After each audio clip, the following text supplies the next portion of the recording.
شفاعت ہوگی وہ کتنی وہ ہر ایک کے لیے الگ ہوگی، اور کرے گا کون؟ جو اس امت کے بڑے لوگ ہیں، پیغمبر، شہداء، علماء، صلحاء، وہ لوگ شفاعت کریں گے، اس کی نفی نہیں ہے یہاں پہ۔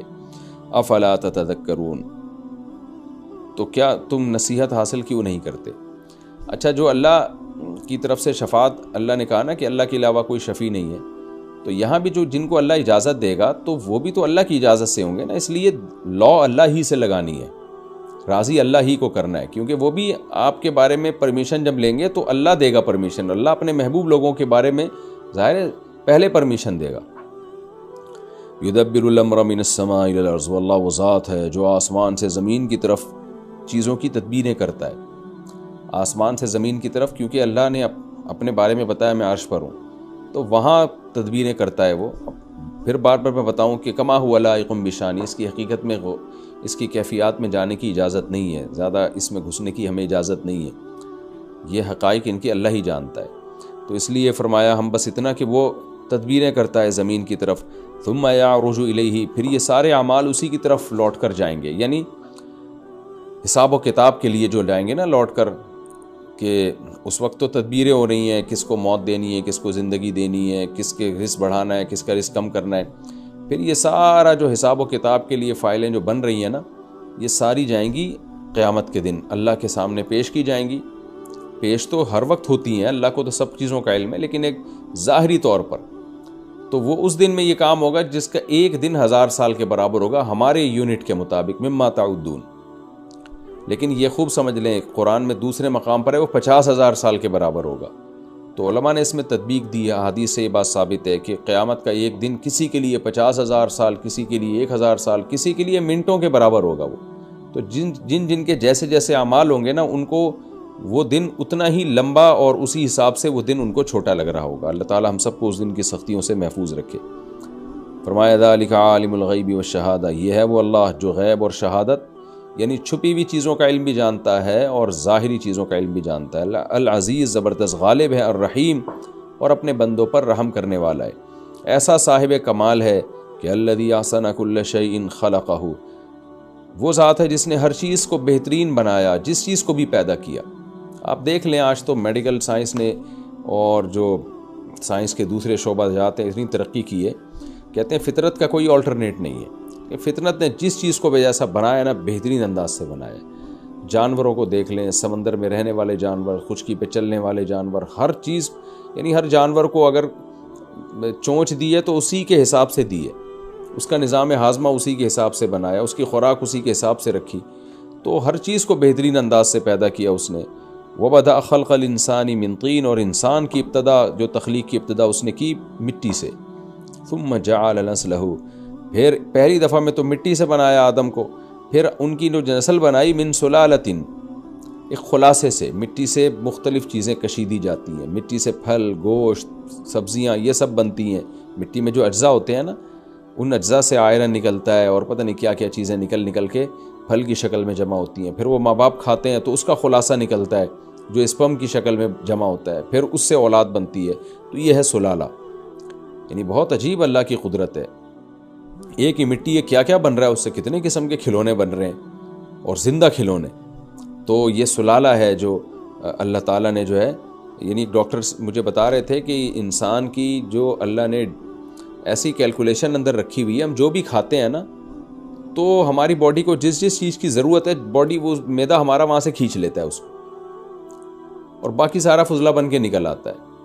تو جس چیز کی وہ پوری کیلکولیشن ایک کی ہوئی ہے، اور ہر ایک کی باڈی کی کیلکولیشن دوسرے سے مختلف ہوتی ہے۔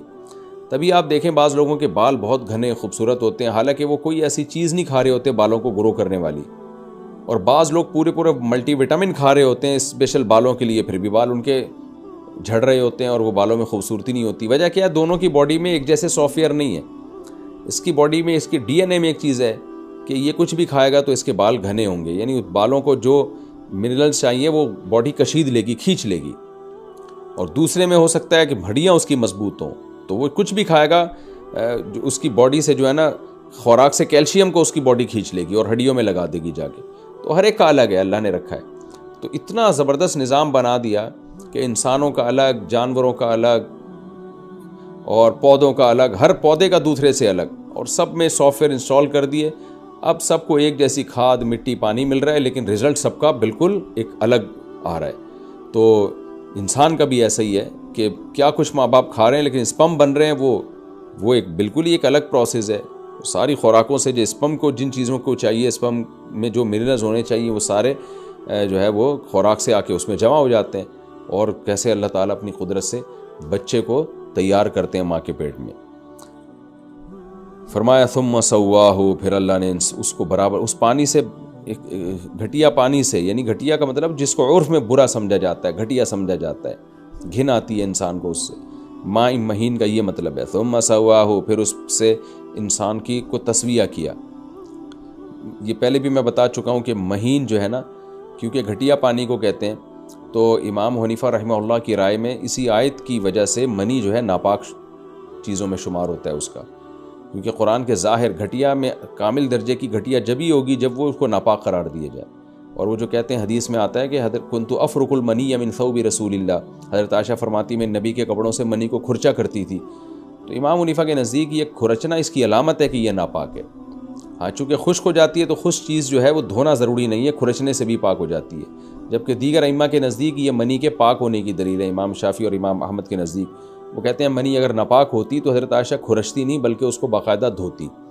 تو چونکہ امام حنیفہ کا مذہب یہ ہے کہ وہ قرآن کے ظاہر کو بہرحال ترجیح دیتے ہیں، تو انہوں نے حدیث کا وہ مفہوم بیان کیا کہ قرآن سے وہ میچ کرنے لگے، کیونکہ گھٹیا میں ظاہر یہی ہے کہ گھٹیا میں کامل درجے کی گھٹیا وہی چیزیں ہوتی ہے جو ناپاک بھی ہوتی ہے۔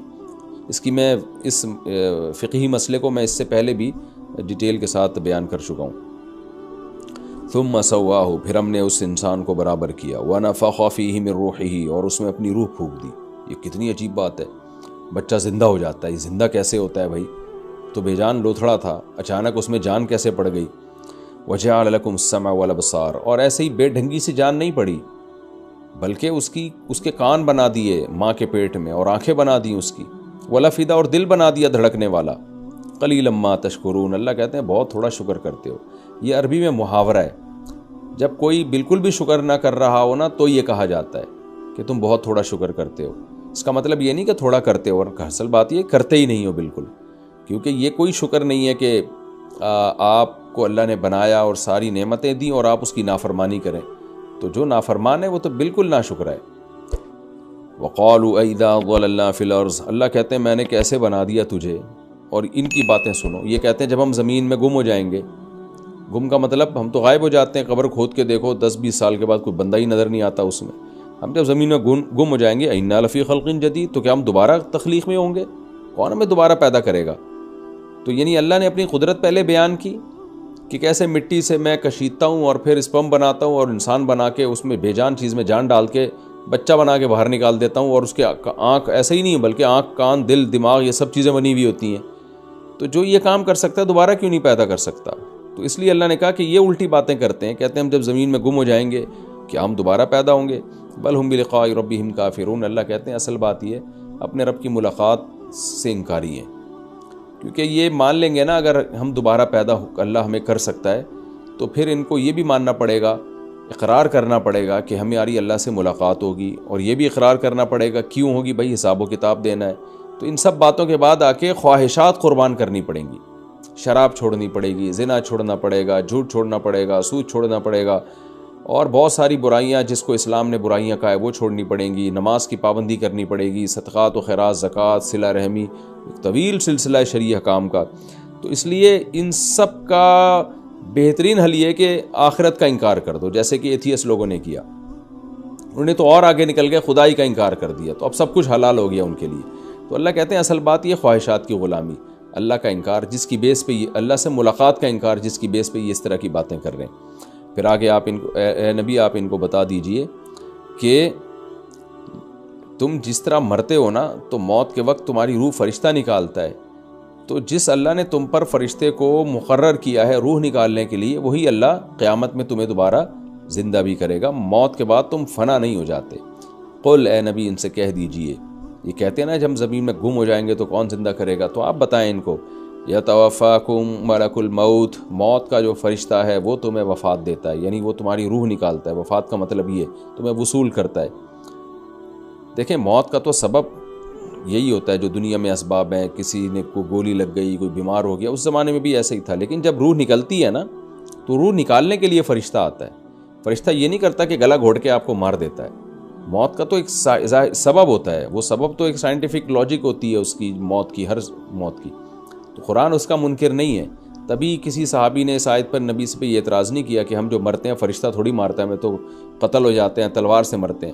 لیکن جب مرتے ہیں نا تو روح جو نکلتی ہے ہماری، یعنی ہم اپنے آپ سے نکل جاتے ہیں، تو وہ جو نکلنے کا عمل ہے وہ فرشتہ کر رہا ہوتا ہے اور وہ فرشتہ وصول کرتا ہے اس روح کو. یہ بات تمام آسمانی کتابوں سے ثابت ہے.